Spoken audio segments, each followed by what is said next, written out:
The cemetery was too quiet for a Saturday morning. The world around her went on as if nothing had happened. Cars hummed down the distant road, birds dared to sing, but for Maria Thompson, time had stopped. Her trembling hands clutched the small white coffin as though her touch could hold him here a little longer. No family surrounded her. No comforting arms. No whispered condolences. Only the cold September wind and a silence so sharp it seemed to pierce her soul.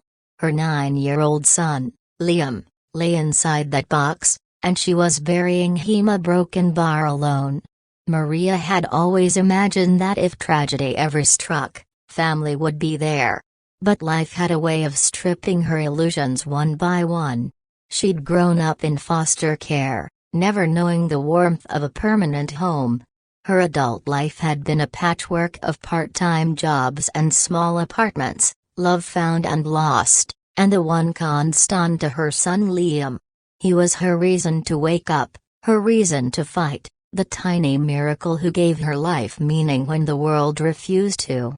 But now, as she stood over the grave, memories clawed at her chest. Liam's laughter echoing through their small kitchen. His drawings taped to their refrigerator door. His tiny sneakers by the front door untied, waiting for another adventure that would never come. The months leading up to this day had been a cruel storm. Liam had been diagnosed with a rare heart condition barely a year ago. Doctors spoke in clinical terms, offering surgeries and treatments they couldn't afford. Maria worked double shifts at the diner, cleaned offices at night, skipped meals so Liam could have what little he needed. But despite her efforts, bills piled high. When she reached out to the few distant relatives she barely knew, the phone stayed silent. Neighbors offered polite words but little else. Every door she knocked on for help seemed to close before she even finished her plea. The hospital visits became a second home. Bright, sterile halls where Maria held Liam's hand through endless tests and sleepless nights. There were days when he smiled through the pain, telling her, "It's okay, Mommy. We're strong." And there were nights when Maria hid in the restroom to cry, so he wouldn't see her fear. She prayed, bargained, begged anything to keep her son safe. But no prayer was enough. One evening, after months of fighting, Liam slipped away quietly in his sleep, his small hands still wrapped around her fingers. Maria had expected at least some family to show up for the funeral. Maybe an old foster sibling. Maybe Liam's estranged father, who had left when he was barely 2. But when the day came, no one came with it. She stood at the cemetery gates with nothing but a small envelope of kasha tips she'd saved to pay for the cheapest burial the funeral home offered. The funeral director gave her a sympathetic nod and left her to grieve in solitude. As she knelt beside the coffin, Maria felt the crushing weight of isolation. Why had life been so merciless? Why was she forced to say goodbye in a silence so vast it felt like the world had abandoned her? For a moment, she wanted to scream, to curse the heavens for their cruelty. But when she closed her eyes, a memory surfaced. Liam's voice, soft and sure. "Mommy, even if I go to heaven, I'll always be with you. Don't be sad forever. Promise me you'll keep smiling." The wind picked up, carrying with it the faint scent of wildflowers from the nearby field. Maria lifted her tear-streaked face to the sky.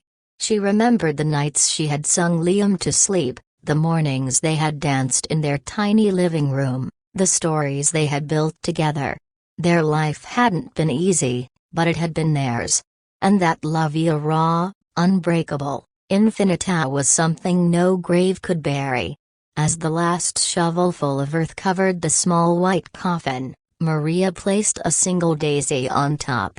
It was the flower Liam had once picked for her after a long day of work, saying, "It's not much, but it's pretty like you, Mommy." Her heart ached, but inside that ache was a spark of resolve. Liam's life, though short, had been filled with courage and joy.